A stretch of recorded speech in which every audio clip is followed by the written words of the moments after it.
Bonjour Fabrice Adjadj. Merci beaucoup, un grand merci d'être parmi nous aujourd'hui au sein de notre assemblée.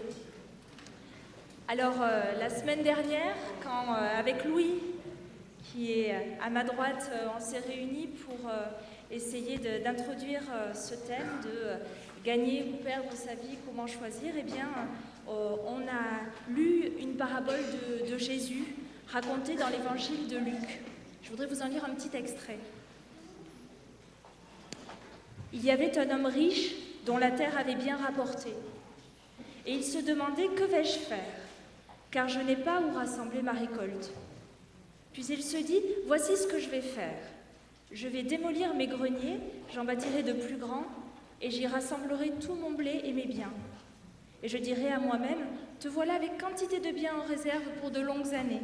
Repose-toi, mange, bois, fais bombance. » Et nous nous sommes dit en lisant cette parabole que ce jeune pro finalement de l'évangile de Luc nous ressemblait peut-être un peu.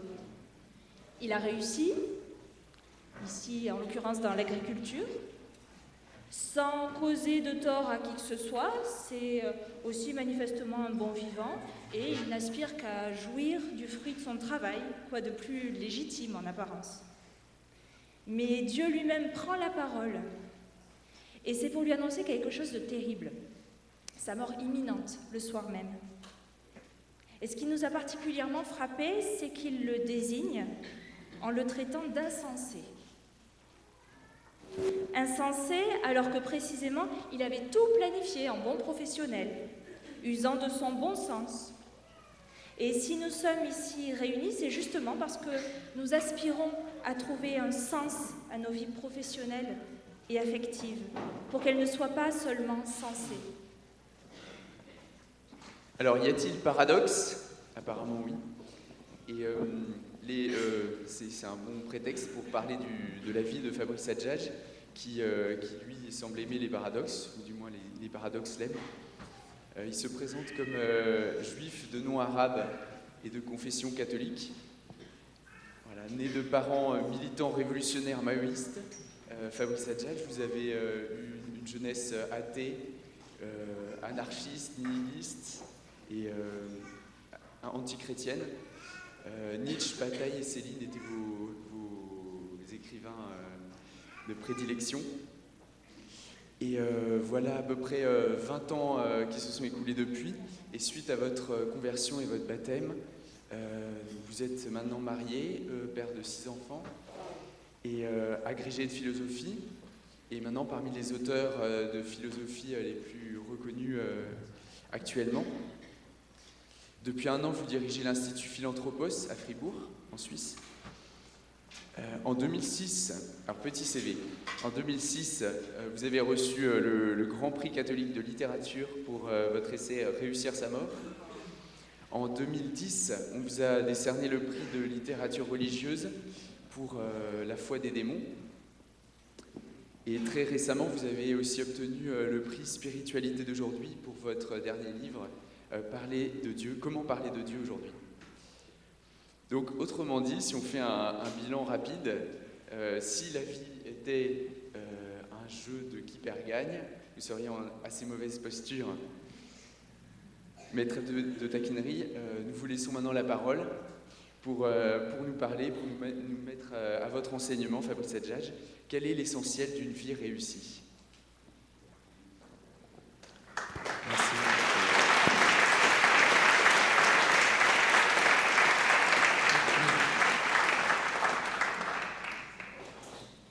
Merci, j'ai été présenté comme une bête de foire. J'ai remporté de nombreux prix. Celui d'abord du taureau reproducteur, puisque j'ai 6 enfants.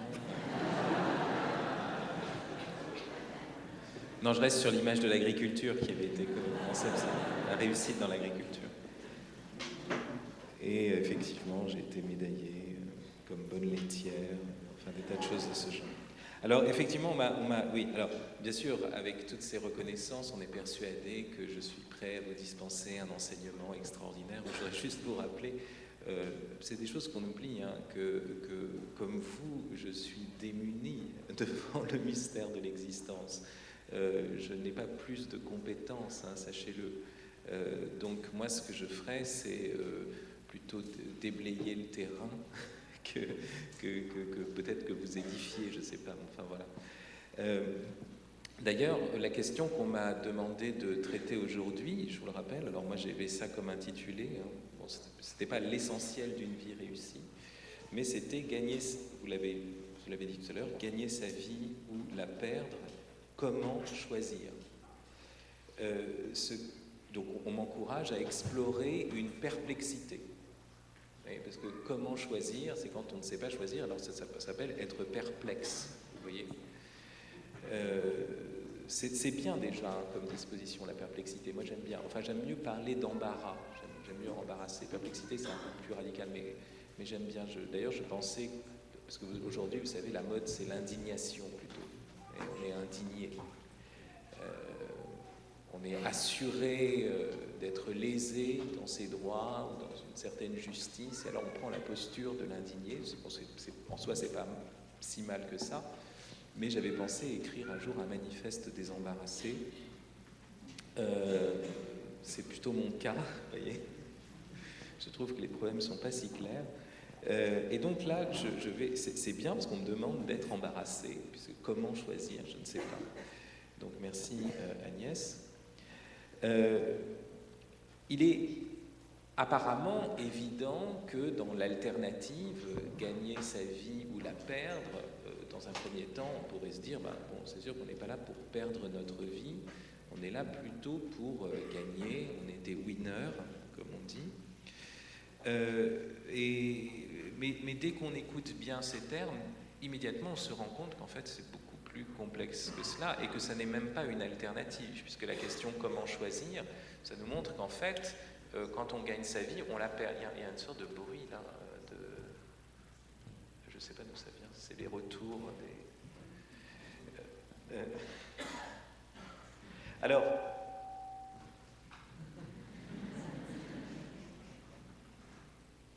j'attends de... Voilà, non mais ça c'est très bien. Non mais c'est parce que quand les retours sont branchés, ça, c'est dangereux. Donc, vous comprenez que gagner sa vie en français, ça veut dire quoi? Ça veut dire avoir un gagne-pain.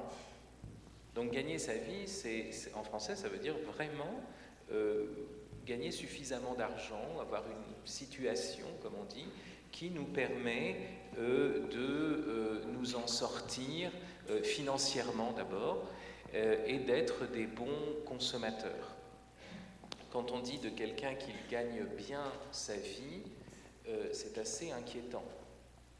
Parce que, bien sûr, quelle est la conception de la vie qu'on a derrière cette manière de dire? Et il gagne bien sa vie. C'est-à-dire que la vie est réduite à l'accumulation d'argent, l'augmentation, on pourrait dire, d'un pouvoir d'achat. Je vous rappelle d'ailleurs que l'argent n'est pas un bien en soi, c'est un pouvoir d'acquérir des biens. Hein, c'est pas un bien matériel. Donc on gagne bien sa vie, ça veut dire qu'on a un bon pouvoir d'achat. Et donc la vie est réduite au fait de s'installer à l'intérieur d'un système de consommation, un système économique. Et vous voyez bien que cela est parfaitement en crise, ce qui est très bien. C'est ce qu'on est en train de voir s'effondrer aujourd'hui. Il ne s'agit pas du tout de sortir de la crise, hein, il s'agit de s'y enfoncer complètement pour essayer de retrouver un peu l'essentiel. Mais vous voyez bien, on voit que ce dispositif-là cloche. Et on sait depuis toujours que ça cloche, parce que vous avez un psaume qui dit, vous savez, l'homme comblé qui n'est pas clairvoyant ressemble au bétail qu'on abat. Donc, vous voyez, vous gagnez votre vie, vous avez de l'argent, vous engraissez, vous êtes bien, quoi. Et c'est pour l'abattoir. C'est pour être égorgé. À la fin, bien sûr. Sans compter qu'en fait, on a trouvé un truc encore mieux, c'est que vous êtes égorgé dès le départ, parce que le système qui vous pousse à gagner votre vie, c'est un système quand même d'exploitation de votre travail. Vous voyez, exploitation de votre travail, d'une part. quand vous êtes au bureau, si j'ose dire, mais exploitation de vos loisirs, puisque vous devez, dans vos loisirs, être un bon consommateur. C'est magnifique, ces sorties du week-end dans les supermarchés, à faire les magasins, ou à visiter des pages pour cliquer sur de nouveaux biens. Vous voyez. Ça veut dire quoi? Ça veut dire que, vous savez, il y a un philosophe qui dit que la consommation, finalement, c'est du travail à domicile. Donc en fait, on continue à faire marcher le système. C'est pour ça que je vous dis qu'on est égorgé dès le départ, parce que le but, c'est de gagner de l'argent pour acheter les biens de la production, vous voyez, pour laquelle on a travaillé, etc. Donc, le bétail qu'on abat, c'est ça. Votre vie a été au niveau du bétail d'élevage. Et c'est ça ce qu'on appelle gagner sa vie. Donc c'est déjà la perte, vous voyez. C'est pas une alternative, vous voyez, dans ce cas-là, c'est gagner sa vie qui est déjà une perte. Alors ça, c'était le premier point, premier motif de perplexité. Deuxième motif de perplexité, bien sûr que peut-être qu'il ne faut pas employer le terme gagner sa vie, mais réussir sa vie. Parce que c'est ce que vous avez utilisé. Alors là, généralement, vous avez le niveau question de dissertation de classe de terminale, qu'on entend d'ailleurs souvent dans des rassemblements chrétiens, où on vous pose l'alternative, oui, alors est-ce que c'est réussir sa vie ou réussir dans la vie? Pensant qu'avec cette distinction, on est devenu assez subtil.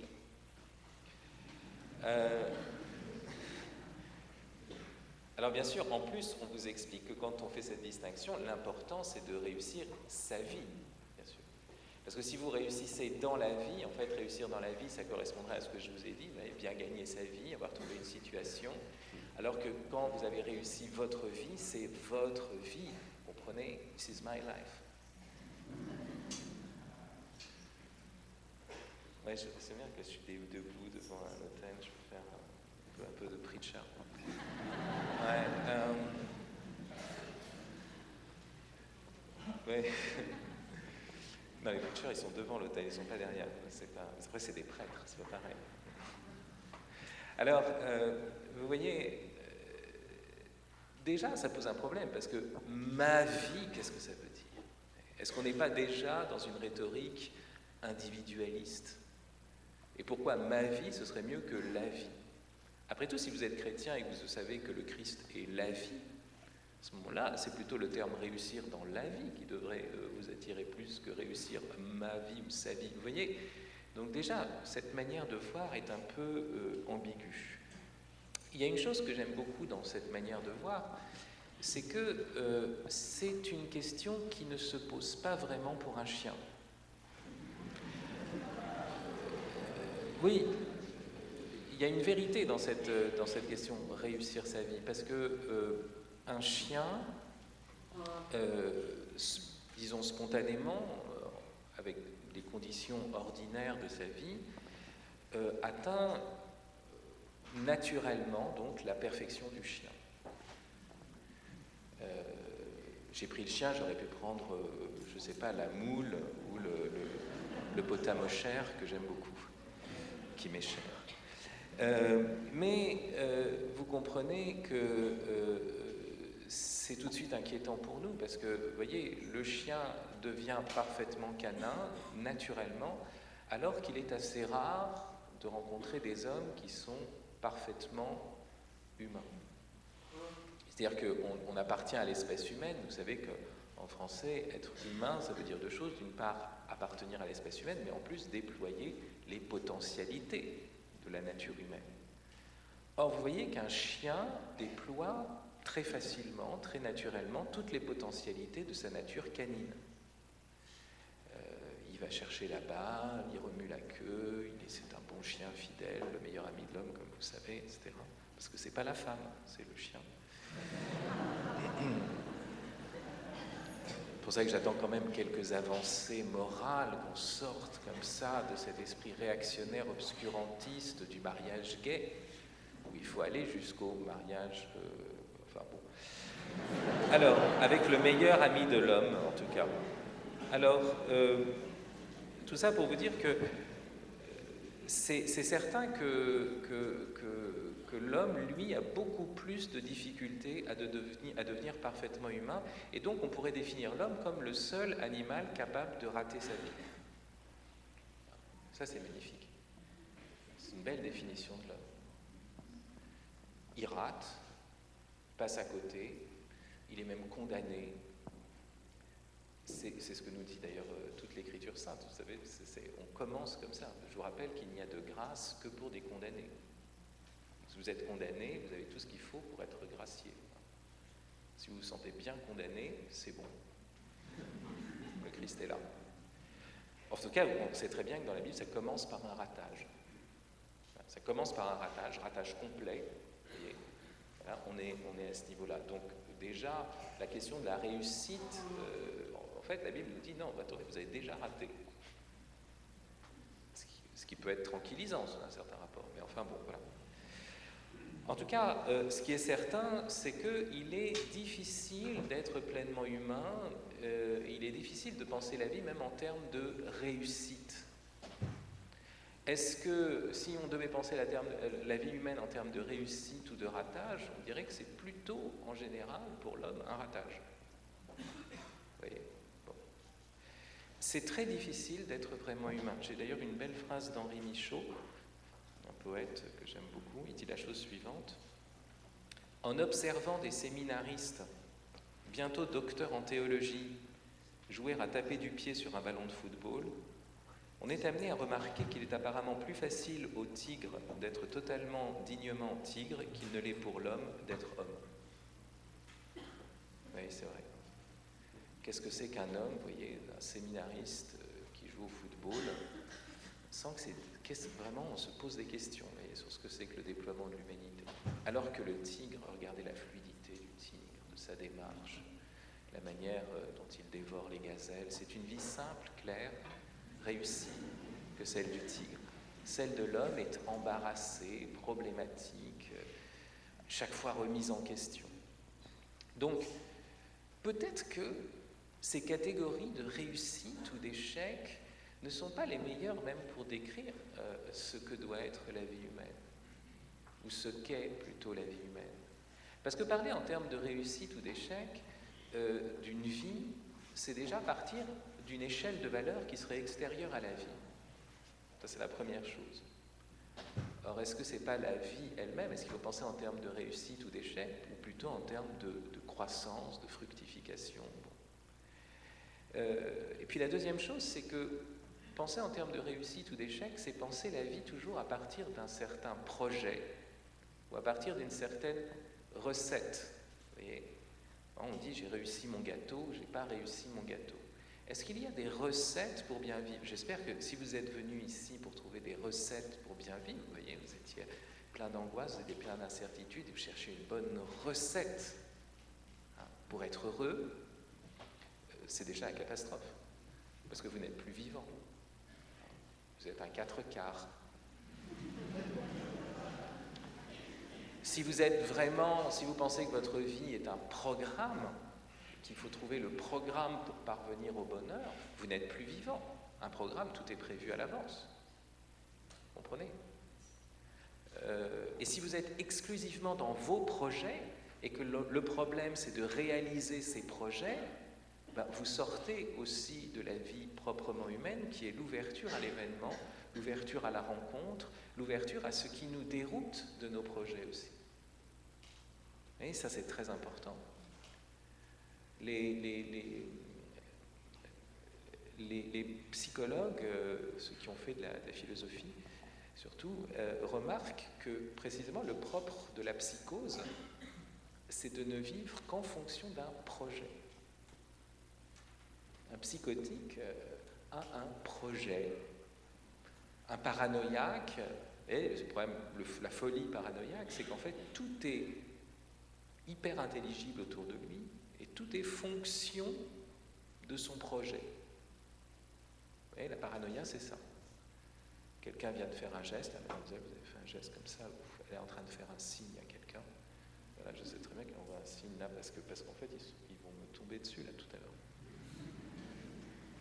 Vous comprenez, c'est que tous les signes tout ce qui se passe fait sens par rapport à ma représentation du monde, par rapport à mon projet sur le monde, de telle sorte que quand j'ai un projet, quand je vois des gens, ils sont soit les alliés de mon projet, soit les ennemis de mon projet, Et donc je ne rencontre jamais l'autre en tant qu'autre. Je ne m'ouvre jamais à l'altérité. C'est ça la psychose. Et on est complètement fermé. La vie humaine, bien sûr, contient un aspect de projet, mais elle est d'abord plutôt une trajectoire, parce que nos projets, vous voyez, sont toujours ressaisis, déconcertés, déroutés, comme je disais, par les rencontres. Je vous rappelle une chose qui est très importante, parce que vous avez sans doute peut-être des projets professionnels, des projets... Mais si vous restez sur cette ligne simplement du projet, vous risquez de passer à côté de la vie, c'est-à-dire que vous pouvez faire des rencontres, vous pouvez entendre des appels dont vous voyez que c'est essentiel, vous voyez que c'est plus profond, et puis vous ne les écoutez pas parce que vous voulez rester bien en tête, vous voyez, dans la question de la réussite de votre vie. Je vous rappelle une chose qui est très importante. Dans le moment de la révélation du nom divin, dans Exode 3, vous savez, Moïse fait paître le troupeau de son beau-père. Et il est en train de marcher avec le troupeau, et tout d'un coup, il voit cette chose étrange qui est le buisson qui brûle sans se consumer. Et Moïse se dit, je vais faire un détour pour voir ce phénomène étrange. Et je ne sais pas si vous avez remarqué, mais le verset d'après, c'est Dieu vit qu'il avait fait un détour. Et il l'appela Moïse, Moïse. Souvent on oublie ça. On pense que Dieu l'appelle comme ça, Moïse, il le prend. Non, Dieu ne l'appelle que parce que Moïse a accepté de faire un détour. Il a accepté d'être dérouté. Il aurait pu continuer sur sa trajectoire, il avait un truc à faire, paître les troupeaux. Vous avez la parabole, vous savez, du bon samaritain avec le lévite qui passe, le type a été... Il ne se laisse pas détourner par le pauvre par celui qui a été massacré par les brigands. Et donc ils restent dans leur projet. Donc il faut faire attention sur la vie parfaitement réussie, le projet accompli.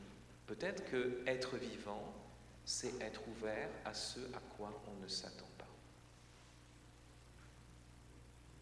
C'est être disponible à aller vers l'autre en tant qu'autre, pas celui que je vais simplement ramener à moi-même. Alors, troisième possibilité, on pourrait dire que l'enjeu, c'est pas de gagner sa vie, ni de réussir sa vie, mais au fond, l'enjeu, c'est d'être heureux. Aujourd'hui, bien sûr, vous avez un très grand discours sur le bonheur, même parmi les chrétiens. Et encore que dans l'Écriture, ça soit toujours problématique. Vous voyez, qui nous fera voir le bonheur, dit un psaume, quatrième psaume. Donc, c'est pas si évident que ça. Et en plus, admettons que l'essentiel, ce soit de trouver la joie de vivre. Il y a quelque chose de très embarrassant avec la joie de vivre, c'est que plus on a de joie de vivre, plus on a d'angoisse de mourir. C'est assez paradoxal parce que, vous voyez, c'est ça qui distingue d'une certaine façon l'homme des autres animaux. Les autres animaux peuvent tout d'un coup craindre la mort, mais dans l'imminence physique de leur propre mort. Nous, l'angoisse de la mort peut venir alors même que tout va bien, ou précisément parce que tout va bien. Vous avez rencontré la personne que vous aimez, vous la tenez dans vos bras, vous avez une très grande joie à ce moment-là, et c'est au même moment, vous dites, mais alors, tout d'un coup, vous vous rendez compte que vous pouvez la perdre. Vous vous attachez à quelque chose, vous pouvez, maintenant vous êtes vulnérable à l'arrachement. Quand vous étiez attaché à rien, ça allait bien. Quand vous n'aviez pas trouvé votre bonheur, ça allait bien, si j'ose dire.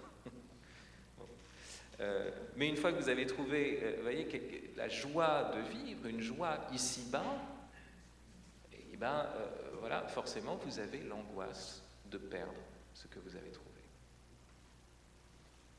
Et donc, c'est à l'intérieur des moments de très grande joie que cette angoisse, tout d'un coup, peut surgir. On voit ça, par exemple, à la naissance d'un enfant. Une femme, voilà, souffre pour mettre un enfant au monde. Voilà que cet enfant naît, elle a souffert pour lui. Et puis cet enfant, elle voit qu'il est vulnérable, elle l'aime. Tout d'un coup, elle vit cette sorte de décentrement extraordinaire. Juste avant, vous savez, elle avait envie de se lever le matin. Je sais pas, il fallait pas vraiment l'embêter dans sa vie, pas la déranger. Elle avait peur de mourir. Il y a un petit bobo, ça n'est pas du tout. Puis maintenant, il y a cet enfant, et donc elle se lève le matin, elle se lève très tôt dans la nuit même, vous voyez, et puis finalement, elle est prête à donner sa vie pour lui. Le problème, c'est pourquoi, s'il va mourir aussi. Vous comprenez? Alors à ce moment-là, cette femme qui tout d'un coup a la joie d'avoir cet enfant qui donne un certain sens à sa vie, elle a tout d'un coup aussi l'angoisse. Et elle se dit, mais s'il doit mourir aussi, pourquoi est-ce que j'ai donné la vie? Ah, vous avez les psychologues qui arrivent derrière, qui disent, non mais madame, c'est bon, ça va, c'est normal, c'est le baby blues. C'est des hormones, truc après, et puis le baby blues, c'est normal. Vous allez voir, vous allez vous remettre, vous irez acheter une paire de chaussures, tout ira bien. Bon. En réalité, c'est très très fort ce qui se passe à ce moment-là. Et souvent, d'ailleurs, les parents, qui n'étaient plus du tout chrétiens, disent « Ah, il faut qu'on le fasse baptiser. » Parce qu'ils ont cette peur. Tout d'un coup, une joie de vivre, un sens donné à l'intérieur de la vie, mais tout d'un coup, vous voyez que tout ce qui donnait sens, vous pouvez le perdre.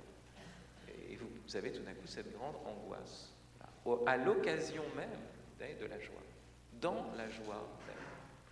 De telle sorte qu'aucune de nos joies terrestres n'est pure, d'une certaine façon. Vous voyez ? Et en même temps que grandissent nos joies terrestres, eh bien, voilà, grandit aussi notre angoisse.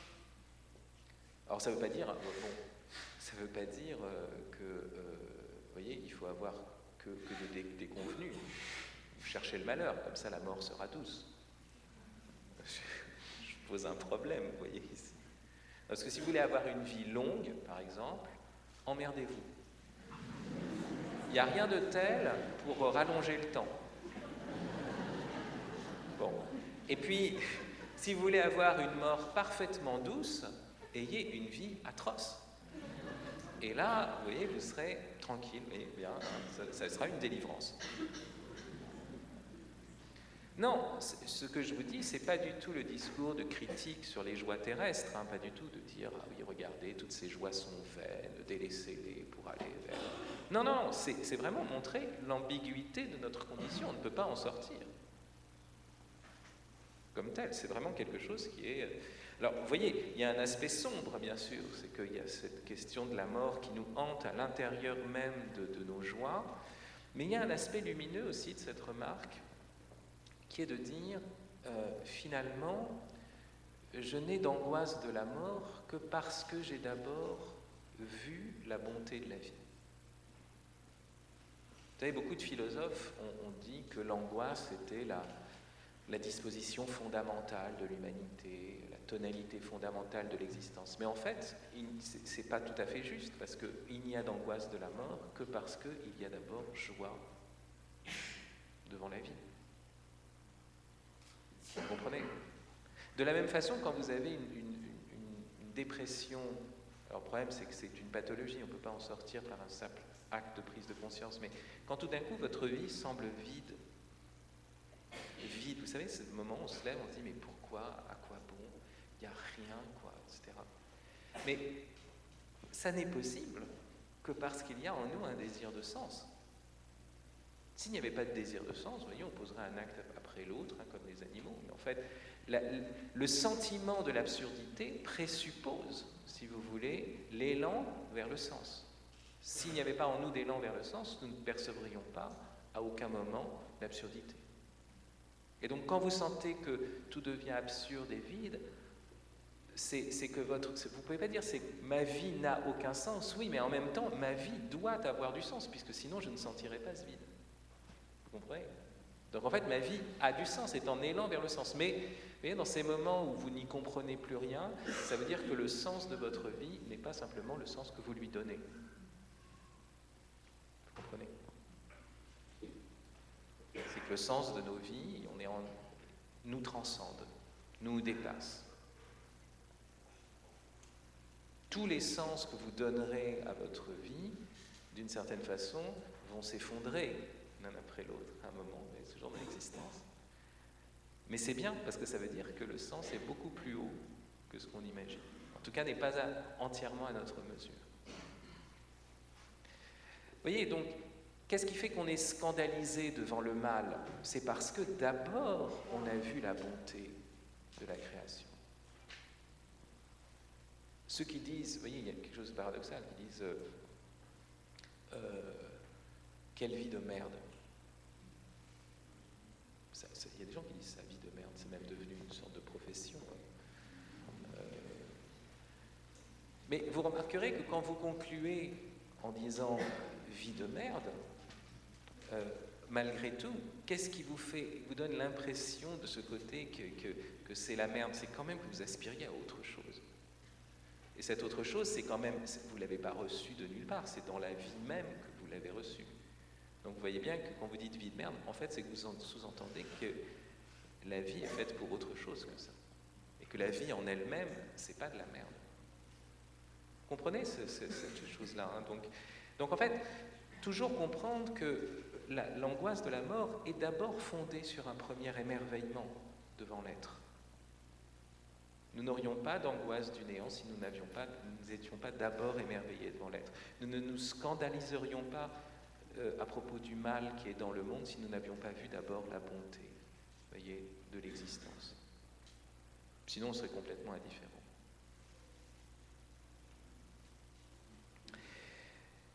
Mais enfin, vous voyez donc, être heureux, qu'est-ce que c'est qu'être heureux? Et le problème, c'est qu'il y a la mort. Puis l'autre chose que je n'ai pas mentionnée, c'est que, bien sûr que je vous l'ai suggéré, est-ce que être heureux, c'est atteindre le bien-être? Vous voyez? Avec les expressions qu'on emploie généralement. L'épanouissement, la plénitude. Vous êtes devenu une courge.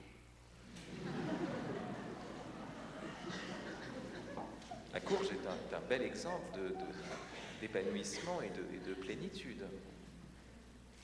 Ces formats, un potiron.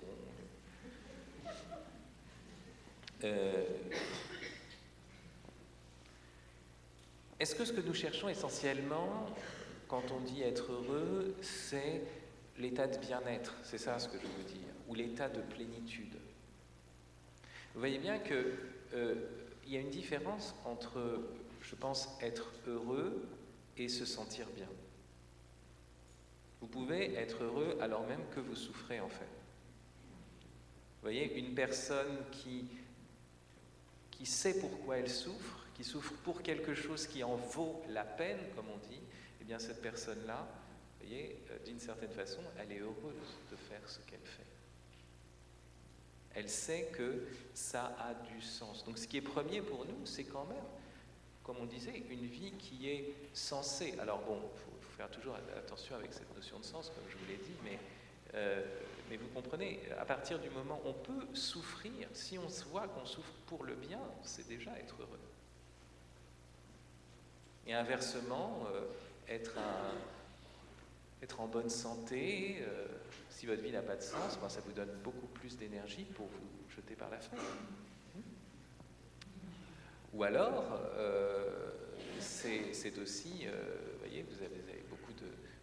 vous êtes dans un parfait bien-être alors que vous avez exterminé des gens. Oui, vous vous sentez bien. Mais est-ce que c'est heureux, ça? Non, c'est plutôt malheureux. En fait, on voit bien. Donc il y a quelque chose qui doit être lié au bien, à la vérité dans la vie. Et si on agit dans le bien et dans la vérité, à ce moment-là, on est prêt à souffrir. Donc vous voyez, attention, être heureux, c'est pas simplement le bien-être. Enfin, dernière possibilité, donc j'espère que vous êtes un peu plus embarrassés maintenant. Dernière possibilité, la question de, peut-être que c'est pas gagner sa vie, que c'est pas réussir sa vie, c'est pas être heureux dans la vie ou être simplement dans la joie de vivre. Hein, bon. En tout cas, toutes ces expressions sont assez ambiguës, mais ce qu'il faut, c'est, parce que, vous voyez, après tout, pour ne pas perdre sa vie, le mieux, c'est d'anticiper le truc, et c'est de la donner.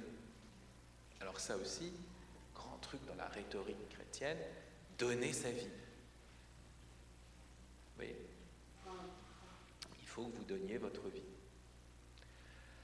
Alors, bon, déjà l'expression est ambiguë, parce que donner votre vie pour vos frères, peut-être que vos frères, ils n'ont pas envie d'avoir votre vie. Bon.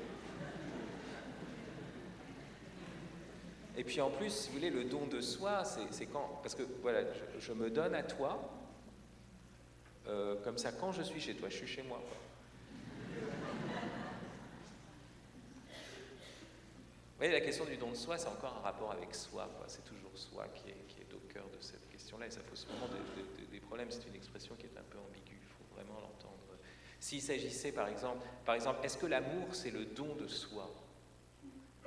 Souvent, vous avez cette rhétorique-là. Alors, si don de soi, vous entendez derrière cette chose-là être disponible et être attentif à l'autre, je veux bien. Mais si vous pensez qu'il s'agit de se donner soi-même, regardez, il y a plein de gens qui veulent se donner eux-mêmes. En fait, ce qu'on voudrait, c'est qu'ils donnent plutôt la vérité, la justice. Est-ce que c'est soi? Et est-ce que aimer, c'est se donner soi-même? Ou alors, c'est plutôt... vous voyez, ménager l'espace pour que l'autre se reçoive. Pas simplement de nous, parce qu'on n'en a pas le pouvoir, mais de Dieu. Vous comprenez? Un philosophe qui s'appelle Martin Heidegger, il disait que l'amour a pour but non pas de se donner, mais plutôt de donner l'autre à l'autre.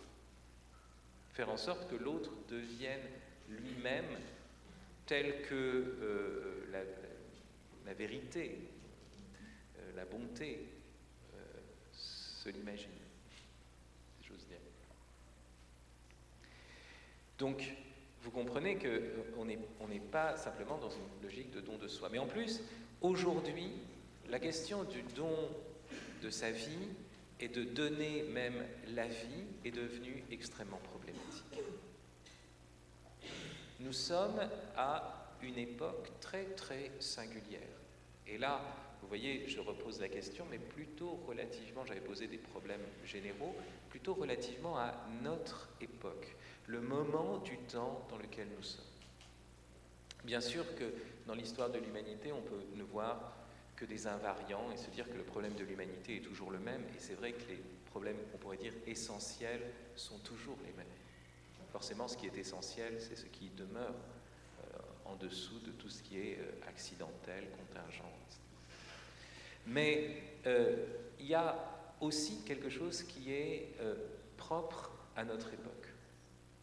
C'est que peut-être que nous ne vivons plus dans une époque, comme dit Gunther Anders, le premier mari de Hannah Arendt, qui est l'auteur d'un très beau livre qui s'intitule « L'obsolescence de l'homme ».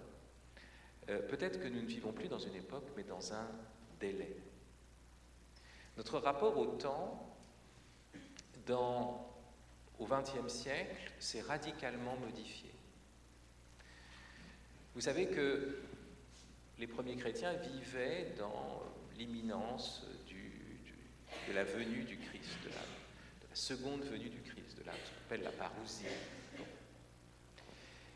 Mais surtout, le christianisme, le judéo-christianisme avait donné une vision de l'histoire qui n'était pas celle d'une histoire cyclique où les choses recommençaient comme on avait dans le paganisme, mais l'idée d'une histoire linéaire. Alors, pas forcément un pur progrès, mais quelque chose qui est plutôt linéaire. Parce que, vous voyez, il y a des événements dans le temps, dans l'histoire sainte, qui fait qu'il y a un avant et un après, et que ce n'est pas du tout la même chose. En plus, vous avez un commencement et une fin des temps, historiques, si vous voulez. Ça ne veut pas dire que la vie éternelle ne contient pas de temporalité, c'est pas du tout ça. Il y aura encore des événements au ciel, mais ça ne sera pas, vous savez, ces événements qui sont pénibles, qui sont marqués par le manque, et la frustration, la violence, et non, on sera dans un temps transfiguré. Mais là, vous avez un temps qui est donc, il y a un commencement, il y a une fin, il y a des événements qui délimitent un avant et un après. Les événements, c'est la chute, c'est le don de la grâce adamique, puis le choix du peuple hébreu, vous voyez, la sortie d'Égypte, donc la loi, et puis l'événement radical, fondamental, dont tous les autres ne sont que des préfigurations, c'est l'événement de l'incarnation. Et il y a un avant et un après. Il y a une révélation progressive, il y a une pédagogie divine. Et donc, vous voyez, toutes ces idées de révélation progressive va faire entrer chez l'homme, tout d'un coup, va lui donner une sorte de confiance et va produire en lui l'idée qu'il y a un progrès dans l'histoire.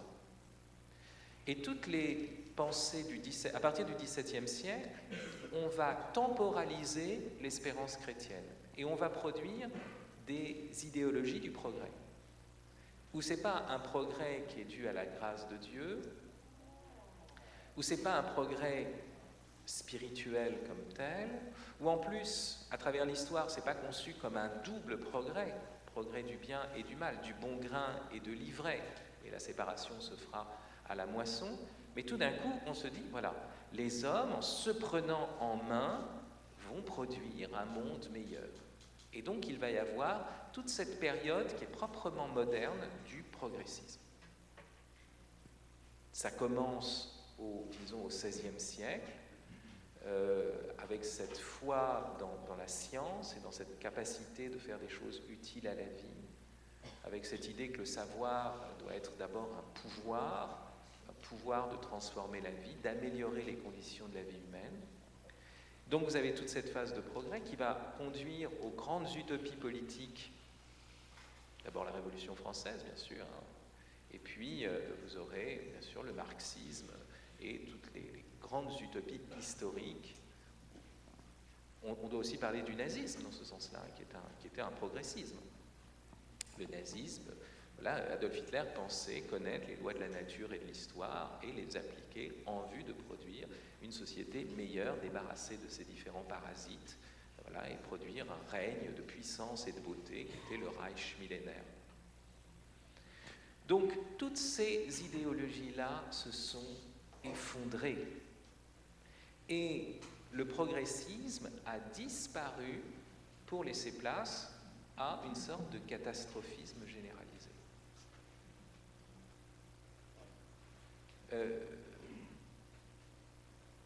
Les idéologies progressistes avaient l'avantage d'avoir une pensée qui était une pensée quand même à moyen ou long terme. Désormais, c'est fini ça. Nous ne croyons plus au long terme. Pourquoi ? Parce que les utopies politiques ont conduit à des totalitarismes. Parce qu'il y a eu aussi Hiroshima, prise de conscience très forte de la possibilité d'une destruction totale. Oui, ça c'est nouveau. La conscience de la finitude de l'espèce en tant qu'espèce. Pas, vous voyez, les individus qui meurent, mais maintenant nous avons la conscience de la possibilité de notre extinction totale, définitive. Et cela est en plus confirmé par aussi l'idée d'une catastrophe écologique sur fond de darwinisme, puisque du point de vue du darwinisme, vous voyez, l'espèce humaine n'est qu'un bricolage de l'évolution, disons du néo-darwinisme. L'espèce n'est qu'un bricolage de l'évolution, et puis elle disparaîtra un jour, elle est finie, supplantée par une autre espèce. Dès lors, nous ne croyons plus vraiment en l'avenir. Nous ne croyons plus vraiment en une postérité. Je voulais vous rappeler, vous savez, il y a une alternative qui est proposée à Achille dans l'Iliade.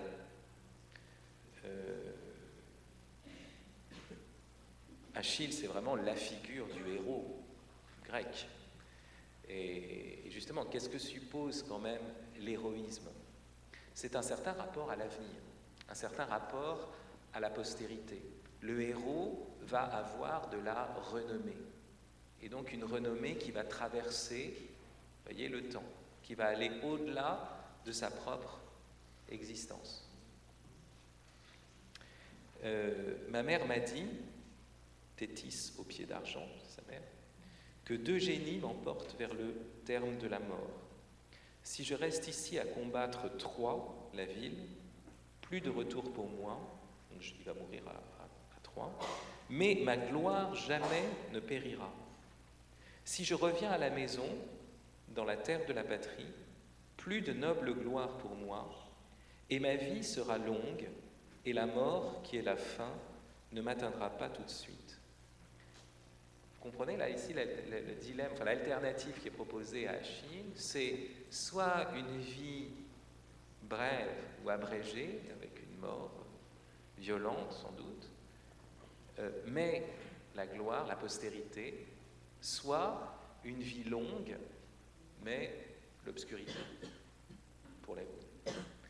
Et Achille, bien sûr, va préférer, voyez, donner sa vie. C'est-à-dire faire de grandes choses, entrer dans l'héroïsme, en vue, voyez, d'une renommée. Mais si vous ne croyez plus en l'avenir, s'il n'y a plus de grands récits historiques, comme en proposaient d'ailleurs les utopies politiques, s'il n'y a plus même l'idée, parce que vous dites, bon, est-ce que demain il y aura encore des hommes, vous voyez? Eh bien, cette logique de donner sa vie n'est plus du tout claire. Et maintenant, quand il ne s'agit pas simplement de donner sa vie, mais de donner la vie, là encore, la question se pose de manière dramatique. Pourquoi donner la vie? Pourquoi avoir des enfants? Si c'est pour qu'ils meurent, vous pouvez dire, voilà, on fait des enfants pour qu'eux-mêmes aient des enfants, vous voyez, et puis on fera perdurer le nom. Alors déjà, quand on est vivant, nos enfants nous prennent pour des vieux cons. Donc je veux dire, la mémoire qui est conservée n'est pas tout à fait juste. Et puis ensuite, non, on est vieux cons aussi, mais bon. Et ensuite, je veux dire, les petits-enfants, etc., bon, je sais pas, vous avez peut-être un vague souvenir de vos grands-parents, vous n'y pensez pas tous les jours, et puis vos arrière-grands-parents, je ne sais plus très bien qui c'était, bon, donc, non, c'est pas pour ça. Alors pourquoi est-ce qu'on fait des enfants? Pour perdurer. Il y avait l'idée du nom, de la renommée du nom, de la réputation, d'ailleurs, c'est pour ça qu'il ne fallait pas souiller le nom autrefois, qu'il y avait un sens de l'honneur, mais ça supposait ce rapport au temps très long et quelque chose qui dépassait l'individu. Mais ça a été balayé d'une certaine façon. Donc pourquoi donner la vie? Si au final, c'est pour le régal des vermines et le triomphe de la poussière.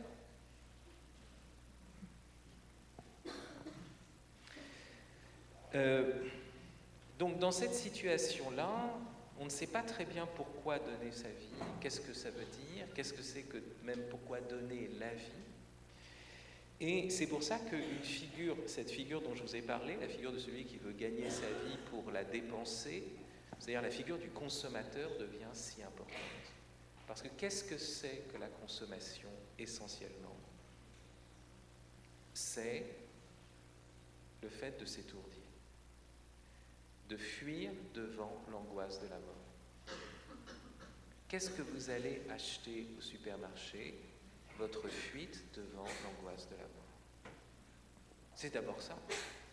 Vous accumulez des biens. Alors, bien sûr, le bien, maintenant, vous ne l'achetez pas au supermarché, vous le téléchargez.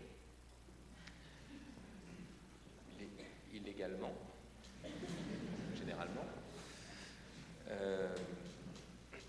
Sauf si vous avez reçu une grâce particulière. J'ai un ami qui vient d'être baptisé, là, et alors, après son baptême, il pensait qu'il pouvait recommencer sa vie comme avant, c'est-à-dire recommencer. Bon, et puis tout d'un coup, il a été transformé, quoi, physiquement. Donc, vous voyez, il fume sa cigarette, puis je la jette sur le quai du train, et puis d'un coup, il se dit, mais est-ce que j'ai le droit de faire ça? Il va la mettre, il va la jeter, mettre dans un cendrier. Et tout. Et alors l'autre fois, il disait, ah, il y a le nouveau film de Terrence Malick. Bon, c'est un nouveau film. Allez, je le télécharge, les gars. Et puis là, il dit, mais non. Est-ce que maintenant que je suis baptisé, je peux faire ça? Mais c'est intéressant. Il reste que, vous voyez, la question ici, c'est qu'est-ce que nous propose en fait cette société où on ne cesse de consommer pas simplement des biens matériels, mais surtout on consomme des histoires. On consomme, vous voyez, des vies de personnages. Parce que ce qu'on consomme premièrement, ce sont des films, ce sont des reality shows avec je sais pas moi, Koh-Lanta, ça c'est bien fini finalement. Non mais c'est vrai, pour une fois, il y a eu un retour de la réalité, et je trouvais ça très très bien. C'était évidemment, c'est la seule saison intéressante. Enfin, qui a rejoint l'existence réelle. Bon. Donc, vous regardez Poubelle la vie, The Voice, etc. Et moi, je suis pour Louane. Et donc,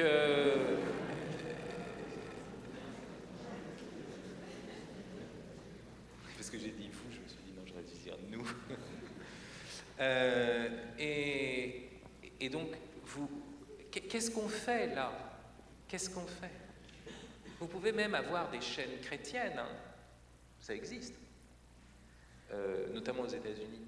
Vous avez EWTN, vous avez le Television Network de Eternal World, donc du monde éternel. Et alors là, vous regardez The Life of Padre Pio. Regardez la vie de Padre Pio, la vie de Mère Teresa, vous voyez un énième documentaire sur les trucs, machin, voilà.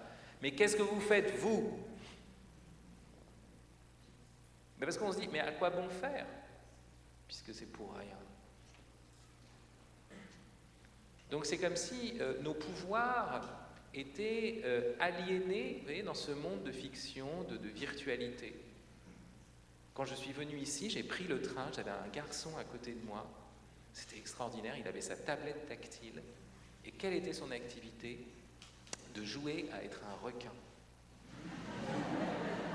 Je ne sais pas si vous connaissez ce jeu, mais sa joie, il y avait un requin, alors il le faisait bouger avec ses doigts et tout ça, et il attrapait des poissons, il chassait les bancs de poissons. C'était ça, quoi.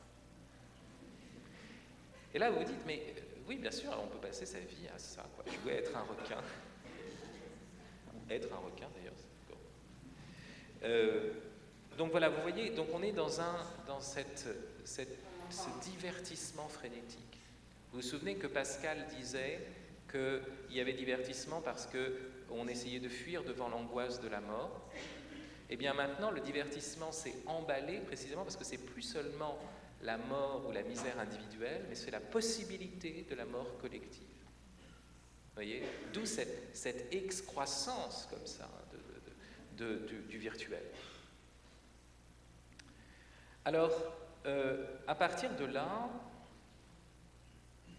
vous voyez, on peut glisser vers l'oubli de la vie humaine et vers différentes régressions ou nouvelles utopies de progrès.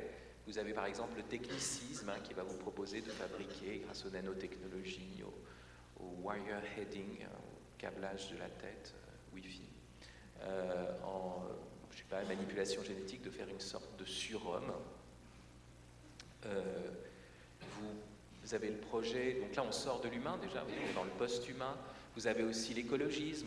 Ils disent, bon, l'homme c'est une période, mais en fait c'est le prédateur de la nature, donc il vaut mieux revenir au cycle de la nature.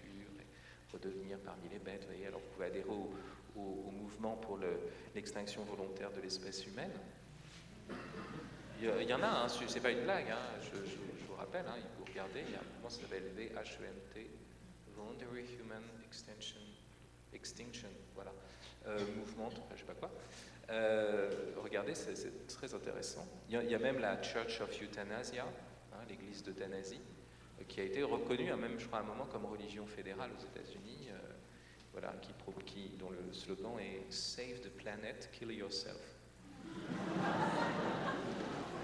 Et non, sérieux. Et quand on demande d'ailleurs aux responsables pourquoi ils ne sont pas déjà morts, ce qui est la moindre des cohérences, ils disent non, mais nous, c'est par dévotion aux autres, quoi, parce qu'on essaye de propager le message.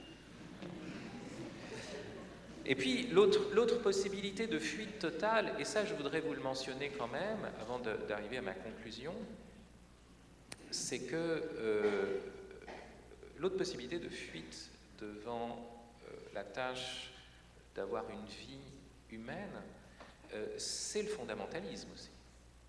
Oui, je dis, hein, ce que je vous ai décrit, hein, c'est 4 possibilités qui sont 4 impasses, hein, mais la première, donc le consumérisme, le divertissement frénétique, hein, avec le nihilisme qu'il y a derrière. De l'autre côté, le technicisme, le projet de faire un surhomme.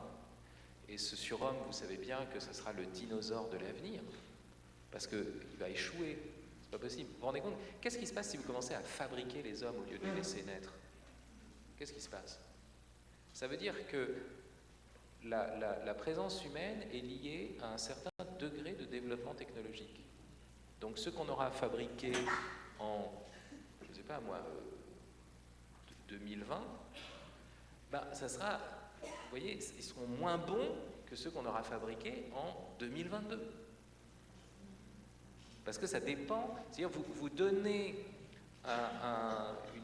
vous introduisez dans l'espèce humaine, en fait, une obsolescence qui est celle des produits technologiques. C'est terrible. Et donc, en fait, le surhomme est forcément un sous-homme. Vous voyez?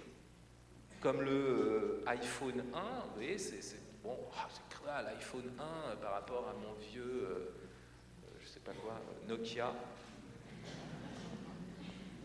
Nokia, c'était le seul les anciens Nokia, pas les maintenant. Vous savez, ils avaient des coques très très résistantes, là, vous pouviez les balancer contre les murs, ils marchaient encore. Ce qui fait qu'ils avaient été vraiment faits pour ce qu'il faut, c'est-à-dire les balancer contre les murs, quoi.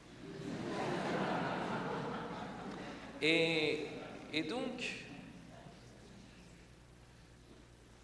d'ailleurs, vous savez comment ça s'appelle quand vous entrez dans ce domaine-là, la téléphonie, on vous propose un forfait illimité. Pourquoi forfait illimité? Ils auraient pu dire crime sans borne. Bon, alors... Donc, vous êtes dans cette situation-là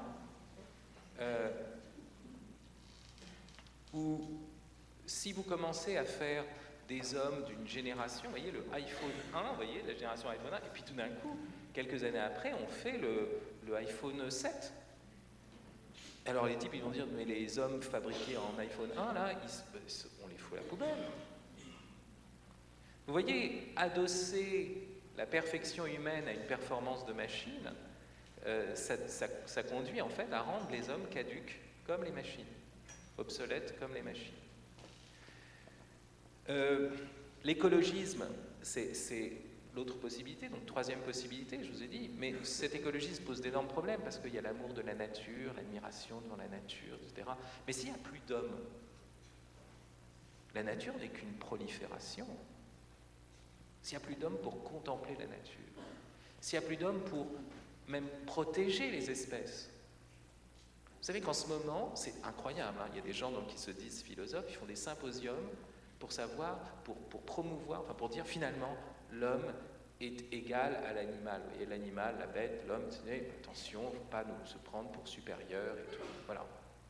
Et puis tout d'un coup, dans ces symposiums, ils disent, mais c'est curieux, dans notre symposium, il n'y a pas eu d'exposé fait par un chimpanzé. Ça pose un problème quand même. Alors tout le coup, ils en repartent, ils sont satisfaits parce qu'ils sont persuadés qu'ils ont affirmé l'égalité, etc. Mais ils sont quand même embarrassés. Et voilà, donc jusqu'à présent, il n'y a pas d'association de protection du randonneur canadien faite par des grizzlies, par exemple. Voilà, et donc ça, c'est un vrai problème. C'est un vrai problème.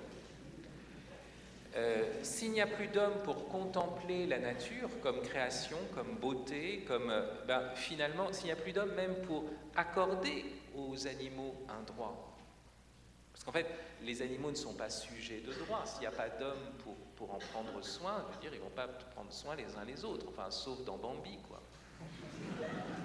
Mais Bambi, ça a été fait par des hommes, c'est Walt Disney, quoi. Le petit lapin qui a mis du fan et qui s'accorde et qui parle avec les petits oiseaux et tout ça, et Monsieur Hibou qui... En fait, non, c'est pas la nature, c'est... Je pense que c'est la vision que Walt Disney a donnée de la nature, surtout avec Bambi, qui est... vous pourriez faire une exégèse de Bambi, c'est très intéressant. C'est très profond, mais vous savez bien que ce film paraît en 1942, donc en pleine Deuxième Guerre mondiale, l'arrière-plan, c'est ça. Et donc, la nature apparaît comme purement vierge de tout problème, de toute dévoration, et le mal, c'est les hommes. Pourquoi? Parce qu'il y a justement la Deuxième Guerre mondiale. Mais donc, vous voyez, ça ne tient pas, parce que si prendre soin des animaux, c'est précisément ce que peut l'homme. S'il n'y a plus l'homme, si on le fait se retourner contre l'homme, à ce moment-là, il n'y a plus cet être qui, lui, s'intéresse à ce qui n'est pas son espèce. Donc c'est une contradiction. Et puis alors, la quatrième sortie, ce serait le fondamentalisme, c'est-à-dire l'affirmation de Dieu, mais d'un Dieu qui écrase l'homme. Vous voyez, où vous brandissez le livre contre les livres, où vous pensez que à partir du Coran ou de la Bible, vous voyez, tout est résolu. Vous avez une question dans votre vie, vous avez ça, vous avez même des cathos qui font ça. Diriger une entreprise, hop, regardez dans la Bible, vous aurez toutes les solutions de management. Pourtant, Jésus dit bien, quand il y a deux frères qui se disputent leur héritage, est-ce que je suis venu pour vos querelles d'héritage? Enfin, non, mais il y a tout. Dans la Bible, vous avez tout. Ça, c'est typique aux États-Unis, le mouvement évangélique, dans certains mouvements évangéliques, je dirais, parce qu'il y a plein de mouvements. En France, c'est quand même mieux. Et puis, les évangéliques sont souvent, dans la réalité, les alliés objectifs des catholiques. Mais souvent, vous pouvez tomber dans un évangélisme qui est très extrême et où voilà, la Bible sert à tout. On ne va pas faire de science parce qu'il y a tout dans la Bible. Comprenez?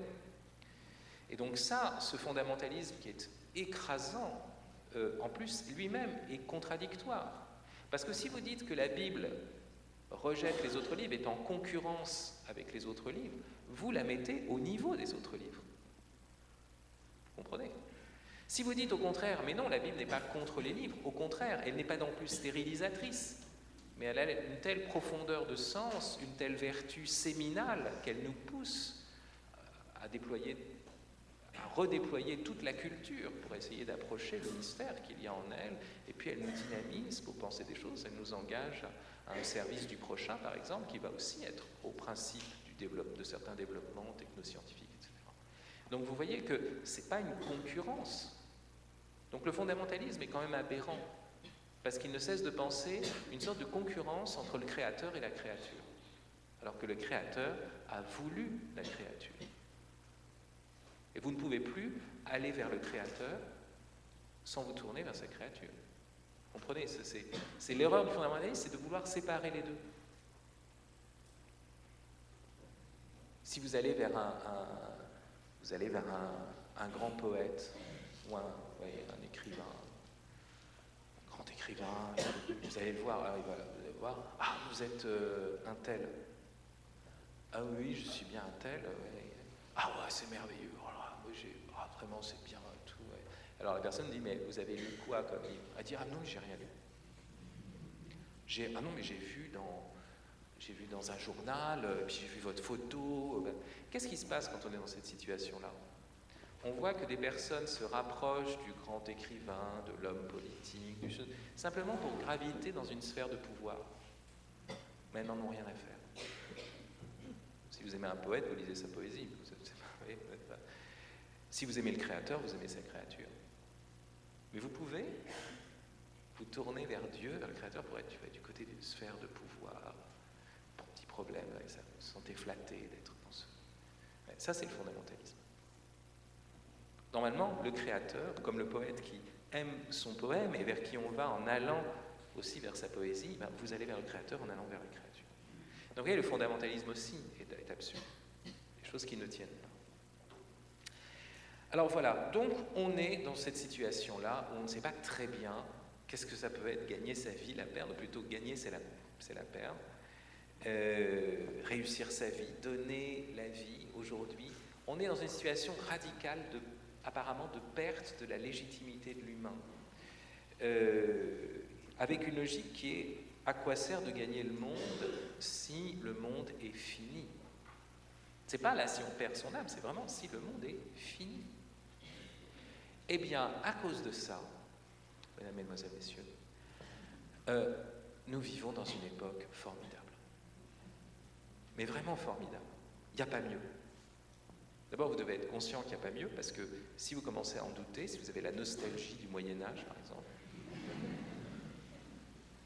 ou d'hier, avant, quand les églises étaient pleines, on ne sait pas pleines de quoi.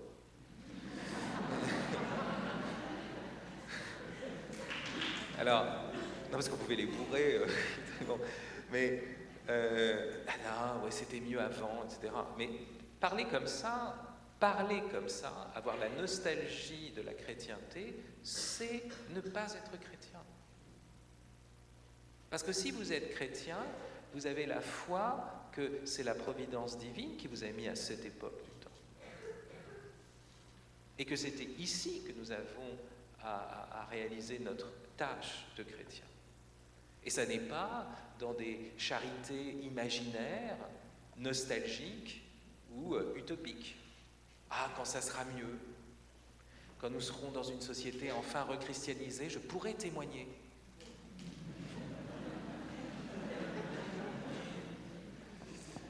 Vous vous rendez compte de trucs, mais c'est ce genre de choses qui nous travaillent. Non, c'est absurde. On a à rendre témoignage pour la vérité. Le sens même d'ailleurs des manifestations qu'il y a eu, je pense que, bien sûr que c'est ambigu pour certains, mais je ne pense pas que ce soit des manifestations dont l'essence est politique. Parce que s'il s'agissait de cela, qu'est-ce qui a sauvé dans ce mariage civil qui est déjà un divorce en sursis? Franchement, je ne vois vraiment pas pourquoi on s'attacherait, sauf à avoir la nostalgie de la chrétienté, à croire que c'est notre grand-papa, l'État, qui va nous donner la vie magnifique, etc. Non, c'est fini, ça, c'est fini. La chrétienté s'est complètement effondrée, c'est tant mieux. C'est fini, on est à autre chose. Voilà. On est comme les premiers chrétiens, c'est bien. Mais, vous voyez, c'est pas ça, c'est que si on manifeste, c'est pour rendre témoignage à la vérité, c'est tout. Et on le fera jusqu'au bout, pas besoin de... Et l'important, c'est que cette mobilisation ne reste pas une mobilisation liée à une occasion politique. C'est vraiment qu'on continue à rendre témoignage à la vérité. Et d'ailleurs, les manifestations sont des manifestations très simples. Vous n'avez rien à dire dans ces manifestations, vous n'avez même pas à avoir de slogan. Parce que, en fait, qu'est-ce que vous manifestez? Vous manifestez simplement votre corps sexué. La présence silencieuse de votre corps, vous voyez, est déjà le témoignage que vous rendez. Donc c'est cette vérité-là. Donc, nous vivons une époque formidable parce que nous vivons désormais un appel à la radicalité. Beaucoup de choses illusoires se sont effondrées. La radicalité, ce n'est pas l'extrémisme. La radicalité, c'est de revenir au fondement, aux racines.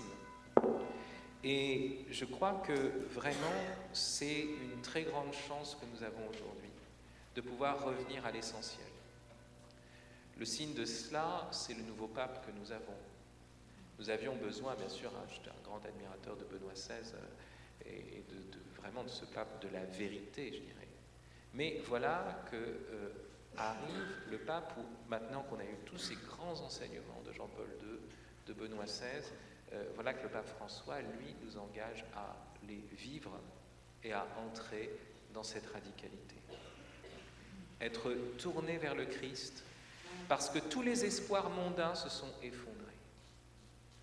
Désormais, si vous voulez reconstruire quelque chose, ça ne sera plus en vous accrochant à l'État, ça ne sera plus en vous accrochant à des utopies politiques, c'est à partir de l'espérance théologale.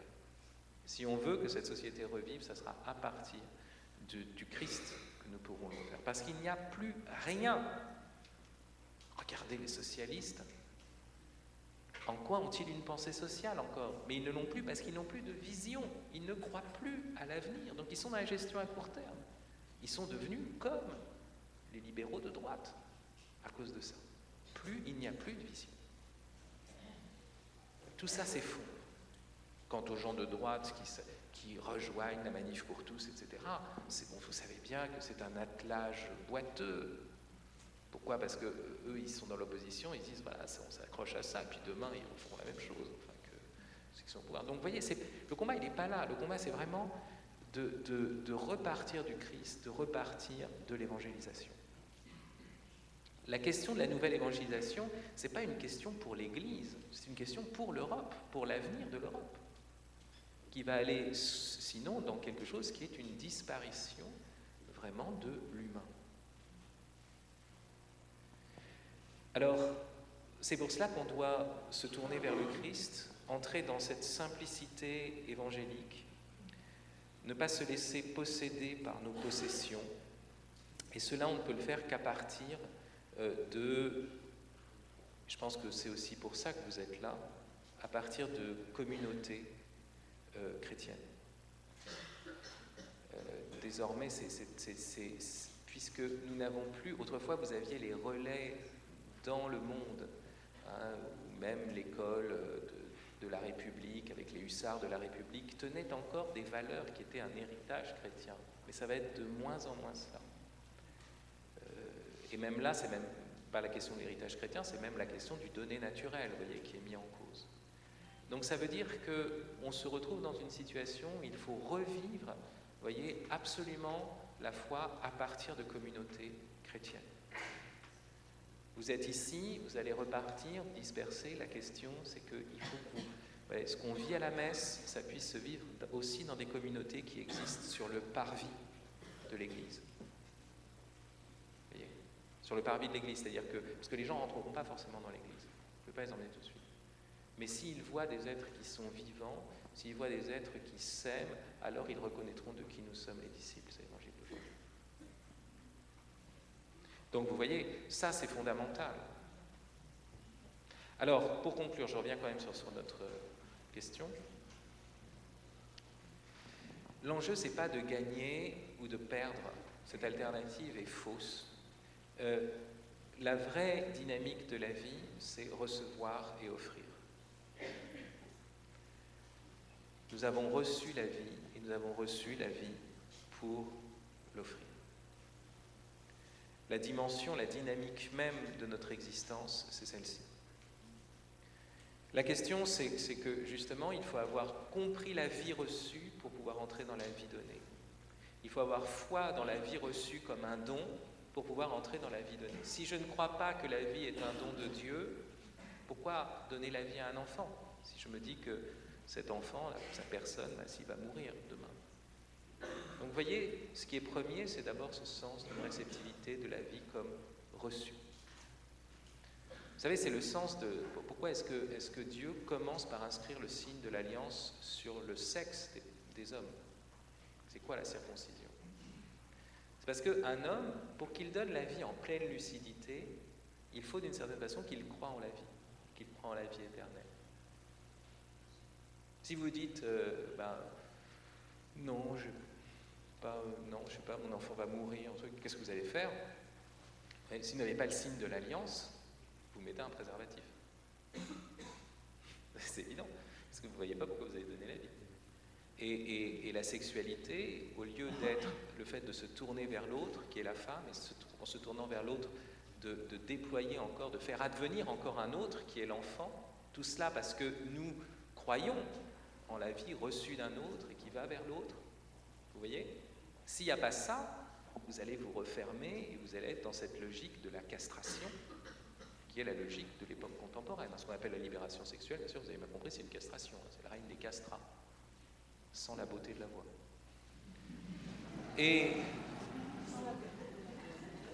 donc, on est dans une situation qui est justement celle-là, c'est-à-dire qu'aujourd'hui, on se rend de plus en plus compte que donner la vie suppose une espérance. Vous voyez ? Et donc, c'est vraiment cette radicalité-là qui est magnifique. Et dernier point, je voudrais conclure sur ce qui était arrivé aux Maritains. Vous avez entendu parler peut-être de Jacques et Raïssa Maritain.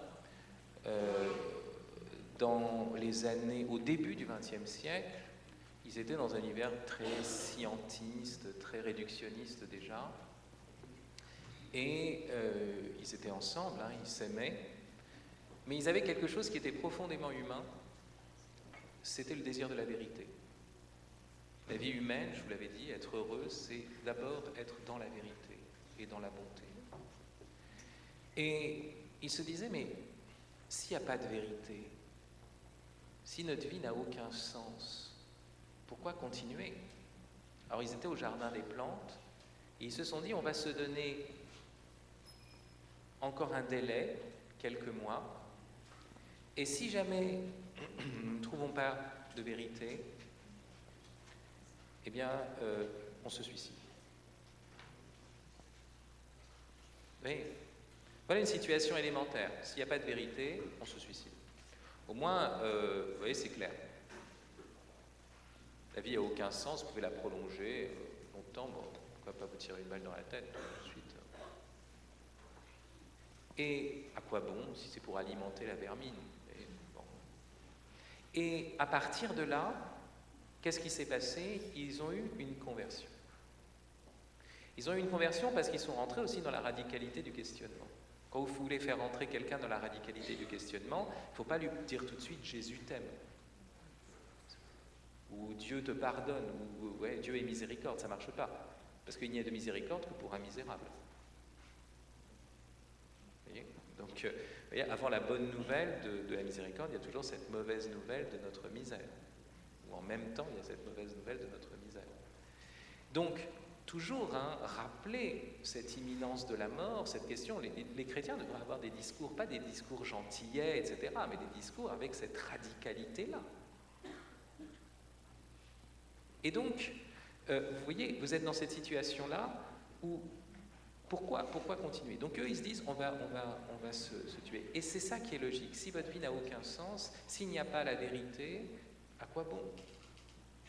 Cependant, les Maritains n'ont pas trouvé la vérité, c'est plutôt la vérité qui les a trouvés. Et qu'est-ce qui s'est passé dans leur vie?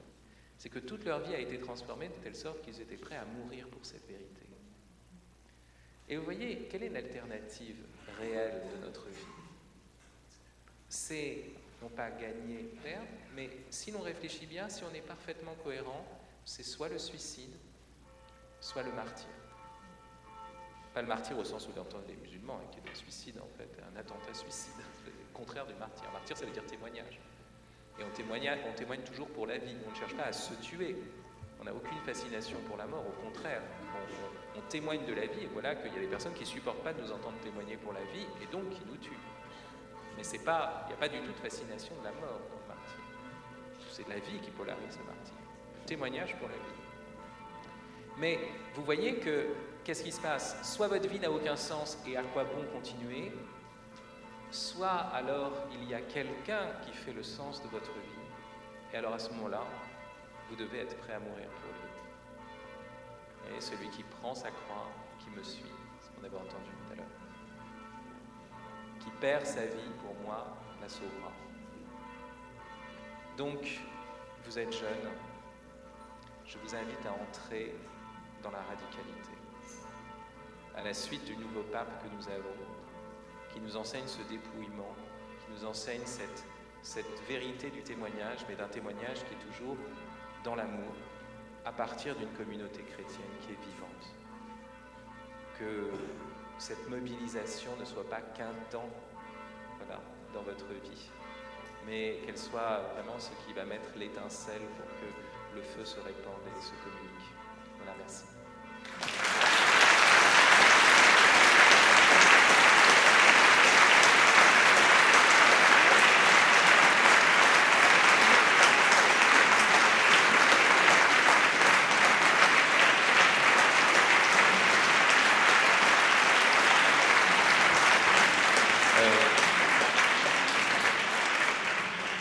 Juste une chose, hein, vous savez que je dirige un institut en Suisse qui est fait pour des personnes voilà,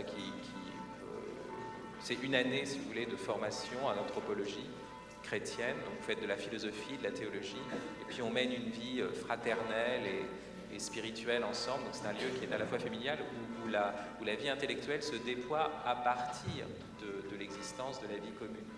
Donc si ça intéresse certains d'entre vous, hein, n'hésitez pas à faire ce détour par le buisson ardent. Ça s'appelle Philanthropos et vous pouvez aller sur le site donc, de philanthropos.org pour avoir tous les renseignements.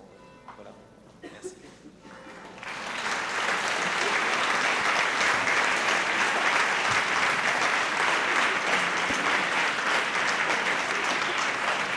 Voilà, alors malheureusement on ne va pas avoir de temps pour des questions puisque les cloches sonnent déjà pour la messe, donc voilà, la messe va commencer d'ici peu.